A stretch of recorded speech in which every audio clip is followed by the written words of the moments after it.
Fala galera, bem-vindos a mais um vídeo. Meu nome é Raul Engel, estou aqui para falar sobre uma divisão de vídeos que eu vou fazer sobre um tema, que é um tema muito importante, a gente sabe disso, que é sobre a reserva de emergência, certo? Então, essa série de vídeos vai ser dividida em 3 tópicos, tá? O primeiro tópico, que é esse vídeo, vai ser falando sobre mais especificamente a importância da reserva de emergência morando na Austrália e alguns problemas que são, de certa forma, comuns e que podem acontecer com vocês. O segundo vídeo vai ser mais diretamente focado em como que eu posso escolher, quais são as opções que eu tenho para usar a minha reserva de emergência, quais contas e coisas nesse sentido. E o terceiro vídeo também dessa série, para finalizar, para não ter um vídeo mega longo, é falando sobre como ter a reserva de emergência aqui na Austrália me salvou durante o final de 2019, início de 2020, durante toda essa crise, durante todos os problemas que aconteceram, como eu consegui me manter tranquilo, calmo e sim atingir melhores objetivos do que eu poderia imaginar antes disso tudo. Então vamos lá galera, segue o vídeo, vamos embora!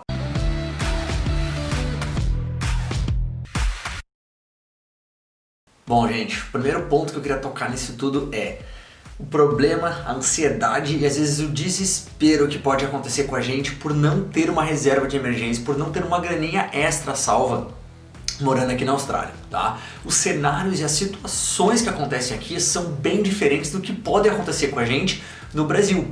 Como eu gosto de comentar aqui, a gente tem às vezes, no Brasil a gente tem família, a gente tem amigos, a gente tem uma estrutura muito maior do que realmente aqui na Austrália, que muita gente vem sozinho, vem sem falar inglês, vem sem ter amigos, sem ter família. Tem gente que não chega com nada aqui, chega sem contato nenhum. E às vezes, claro, a gente sabe sem falar inglês. Então passar por um perrengue desses aqui é bem complicado, tá? Um dos principais pontos que acontece, que a gente vê é, gente, a gente tá trabalhando, tá fazendo as coisas tudo certo, daqui a pouco, pum, tem que se mudar de casa. Então tem o famoso bond, então a gente tem que falar como se fosse o cheque calção, né, aqui na Austrália. Então a gente tá lá, tá se mudando, pum, ok. Pode ser uma mudança por decisão nossa ou por decisão do dono da casa ou de quem aluga a casa pra gente. Ok, não interessa. O grande ponto é, a gente teve que se mudar. Ok, a gente sabe que quem principalmente pega contrato de apartamento, o bond nem sempre vem rapidamente. Às vezes ele pode demorar 1, 2, às vezes 4 semanas. E aí, como é que tu vai mudar de casa se tu não tem uma grana essa para cobrir o novo bond enquanto está esperando ter o retorno do outro, se vier o retorno por completo? Porque quem mora aqui sabe que muitas vezes tem descontos e isso pode causar um grande problema. Então nesse sentido eu já vi muita gente tendo que passar perrengue de morar algumas semanas ou alguns dias na casa de alguém, entulhado de mala, entulhado de coisa. Por quê? Porque não tinha como fazer essa troca, então tem que economizar uma grana, ficar um tempo morando na casa de alguém sem pagar, se possível, e aí depois sim se mudar para outro apartamento ou para casa, onde for. Tá? Então isso é para ficar bem atento em relação a isso. Outro ponto que acontece bastante é em relação ao visto.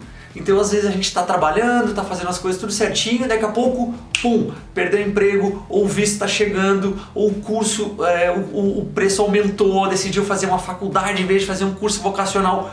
Pô, a diferença que tem desse valor é muito grande. E aí, como é que a gente vai fazer? Talvez não foi nenhuma falta de planejamento, mas não ter uma grana extra ali prontinha para, novamente, uma situação de emergência pode causar problema. Vou trazer alguns exemplos aqui que podem ser engraçados, mas que vão custar e vão doer no bolso. Quem aqui já teve alguma house party, quem teve uma festa, estava na balada, na casa de alguém e daqui a pouco, pum, bate a polícia avisando que é para terminar a festa, porque senão vai ter multa. Uma vez fazendo uma festa, quando eu morava em Bondi, a polícia bateu, nós estávamos acho que 50, 60 pessoas no apartamento, e eu lembro que um amigo meu falou assim, pergunta quanto que é a multa, se a gente rachar esse valor e todo mundo sai barato, a gente continua a festa. Não, brother, cancela, vamos todo mundo embora, tu tá louco, não quero tomar multa. Então imagina tomar uma multa de às vezes 200, 300, 400 dólares. O que acontece também, alarme de incêndio em casa. O pessoal está cozinhando ou não desativou, teve algum problema, acendeu, tocou o alarme de incêndio. e foi falso alarme, ou foi algum problema, tocou independente da situação. Se não houve incêndio, às vezes a gente pode tomar multa também. E gente, não é legal, já vi gente tomando multa pesada por causa disso. E aí o que vai fazer? É a mesma coisa tomar multa de trânsito ou estacionamento, ou errado. Tipo, não tá previsto e não deveria utilizar isso, não deveria, mas e aí, o que tu vai fazer? Vai pagar o aluguel ou vai pagar essa multa? Tu vai ter que pagar a multa, e aí, o que vai fazer? Tá? Então esse é um dos pontos que são engraçados, mas que podem ser bem trágicos. E aí, obviamente, falando um pouco de tragédia, digamos assim, aconteceu comigo porque, principalmente trabalhando onde eu trabalhava, eu vi muita gente tendo que ir embora da Austrália, gente, por causa de acidentes, tá? Acidentes de gente quebrar pé, torcer tornozelo, ter que fazer cirurgia, joelho. Eu mesmo quebrei o braço em 2017, quando eu estava fazendo snowboarding, e não foi muito legal, não foi uma sensação muito legal. E o grande problema disso foi que, quando eu estava lá, fui atendido rapidamente, deu tudo certo, cheguei, me colocaram na maca, entrei na parte lá do hospital, que era da base da neve, e quando eu cheguei assim, diretamente no teto, tinha uma placa gigante dizendo: você vai pagar a sua conta hoje, aqui antes de sair, e depois você vai pedir o seu reembolso. Só que no caso, como nesse aconteceu, eu era estudante, eu tinha o SHC, eu não tinha cobertura extra, e nesse caso também não ajudaria, mas eu tive que pagar quase $600 na bucha, na hora. Tava engessando meu braço, com dor, o braço quebrado, vou colocar a foto aqui para vocês verem, com dor, obviamente, e anestesiado, meio zumbizado lá. E sim, não tem choro, não tem lamentação, é ali, pega cartãozinho, paga, muito obrigado, te dá uma notinha, vai embora, see you later. Como é que eu ia fazer se eu não tivesse a reserva de emergência, se eu não tivesse essa grana guardada para realmente uma emergência?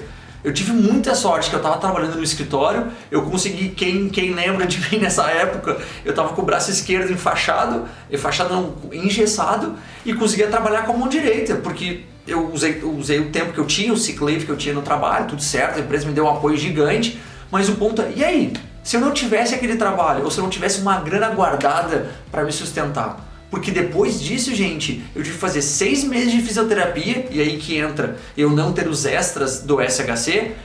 Eu tomei essa decisão, eu não tinha, tem gente que tem, isso é uma outra discussão, mas eu tive que fazer isso. Fisioterapia não foi cobrada e não era barata, era em torno de $90 cada sessão, de meia hora, 40 minutos, então 6 meses de fisioterapia.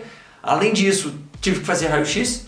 A sorte é que as 8 vezes que eu tive que fazer o raio-x, que custavam $68 cada, o seguro-saúde cobriu 100% disso, porque estava dentro da faixa. Então, para mim, isso foi um grande alívio, porque imagina, já são quase $500 que eu tive que, obviamente, pagar, foi um extra do meu bolso, mas eu consegui ressarcimento depois. Então, isso me aliviou. Bom, resumo da ópera, gente. Lembre-se da reserva de emergência, porque ela não é somente para quem vai querer investir, para quem está querendo iniciar os seus movimentos de investimento, mas sim para quem vive aqui na Austrália, para quem está morando aqui no dia a dia, gente. Precisa disso, realmente. Lembre-se de como fazer isso no outro vídeo, que é o vídeo 2 da nossa sequência. Eu vou mostrar um pouco mais de algumas opções que vocês podem ter para deixar a reserva de emergência de vocês e como a gente pode fazer esse setup, como a gente pode se organizar de uma melhor forma. Tá? O objetivo desse vídeo era novamente compartilhar essa experiência que aconteceu comigo, eu tive que usar minha reserva de emergência e também o perrengue que eu quase fiquei sem trabalho. Realmente fico muito feliz. Se eu tivesse no tempo que eu trabalhava na obra ainda, gente, não ia ter como, porque eu fiquei então pelo menos 8 semanas de gesso e mais os 4 meses para conseguir ter força para conseguir fazer qualquer coisa.